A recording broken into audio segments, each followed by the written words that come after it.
कक्षा 9th, विषय संस्कृतम। पाठ संख्या 2, स्वर्ण काका यानी सोने का कौवा। इस पाठ के शब्दार्थ हम करेंगे। जैसे नंबर 1 पे है न्यावशत। न्यावशत का मतलब क्या होता है ये देखना है पहले। न्यावशत का मतलब होता है रहना या निवास करना। निवास करना। न्यावशत का मतलब क्या होता है? निवास करना। न्यावशत का मतलब क्या होता है? निवास करना।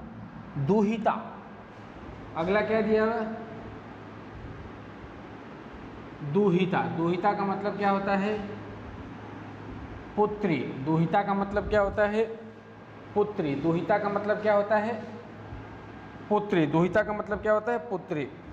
उसके बाद अस्थाल्याम। अस्थाल्याम। अस्थाल्याम का मतलब क्या होता है? थाली में। अस्थाल्याम का मतलब क्या होता है? थाली में। खगेभ्य। खगेभ्य का मतलब क्या होता है? पक्षियों से। खगेभ्य का मतलब क्या होता है? पक्षियों से। स्वर्ण पक्ष। स्वर्ण पक्ष यानी सोने का पंख। स्वर्ण पक्ष का मतलब क्या होता है? सोने का पंख। रजत चंचू। रजत चंचू यानी चांदी के चोंच। चांदी के चोंच। नंबर 7 पे दिया हुआ है मासूचा। मासूचा यानी दुख मत करो। नंबर 8 पे दिया हुआ प्रोवाच यानी कहा। प्रोवाच यानी कहा। प्रोवाच का मतलब क्या होता है? कहा। नंबर 9 पे दिया हुआ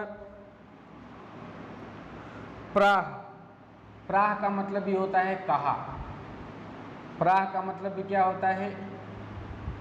कहा। प्राह का मतलब भी क्या होता है? कहा। प्रातराशः। प्रातराशः का मतलब होता है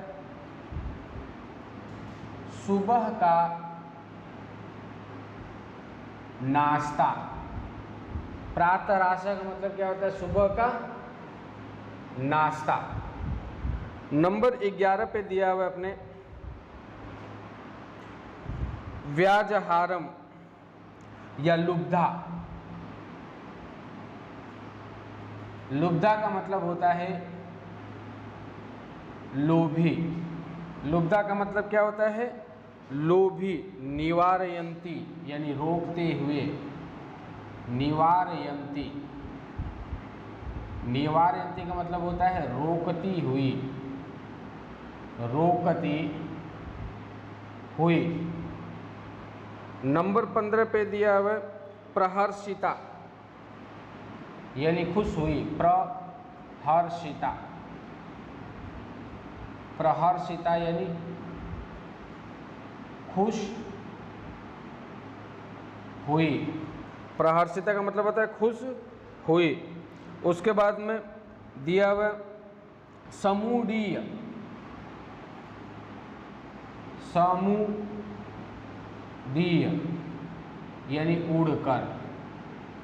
यानी उड़कर। समूढ़ीय यानी उड़कर। समूढ़ीय यानी उड़कर। नंबर 17 पे दिया हुआ दुहिता लिख दिया। बालिका का मतलब हिंदी में भी हो जाता है बालिका, ठीक है। बालिका का मतलब हिंदी में भी क्या हो जाता है, बालिका। तो ये संस्कृत में पाठ 2 कक्षा 9 के स्वर्ण काका यानी सोने का कौवा नामक पाठ के कुछ कठिन शब्दार्थ हैं। क्या है, कुछ कठिन शब्दार्थ हैं जिनको आप लोगों को तैयार करना है, ताकि ये कठिन शब्दार्थ यदि आपको आएंगे तो हम इन कठिन शब्दार्थों को पढ़ करके सरलता से समझ करके इनके बारे में हम आगे भी बात करेंगे। यदि हमें कठिन शब्दों के अर्थ आएंगे तो हम हिंदी अर्थ सरलता से कर लेंगे। जैसे न्यौषध का मतलब क्या होता है, कहीं पे निवास करना। दुहिता का मतलब पुत्री। स्थाल्याम यानी थाली में। खगेबे यानी पक्षियों से। स्वर्ण पक्ष यानी सोने का पंख। रजत चंचु यानी चांदी के चोंच। माँ सूचे यानी दुख मत करो। प्रोवाच यानी कहा। प्राह यानी कहा। प्रात रासह यानी सुबह का नाश्ता। लुब्धा यानी लोभी, ये एक साथ है, लोभी। निवारयन्ते यानी रोकती हुई। प्रहर्षिता यानी खुश। समूढ़ी यानी उड़ करके। बालिका यानी बालिका। ये कुछ कठिन शब्दार्थ हैं जिनके बिना हम हिंदी अर्थ नहीं कर सकते हैं। जैसे एक आधे और भी आपको यहाँ लिख देता हूँ। जैसे 18 नंबर पे सोपानम। सोपानम का मतलब क्या होता है, सीढ़ी। क्या होता है, सीढ़ी। नंबर 19 पे स्वर्ण यानी स्वर्ण का मतलब क्या होता है, सोना। क्या होता है, सोना। नंबर 20 पे रजत। रजत का मतलब क्या होता है, चांदी। क्या होता है, चांदी। नंबर 21 पे ताम्र। ताम्र यानी तांबा। ये भी कुछ इसके कठिन शब्दार्थ है। तो इन शब्दार्थों के यदि आप तैयार कर लोगे तो हम हिंदी अर्थ बहुत ही सरलता से समझ लेंगे। ठीक है, आज के लिए इतना ही। धन्यवाद।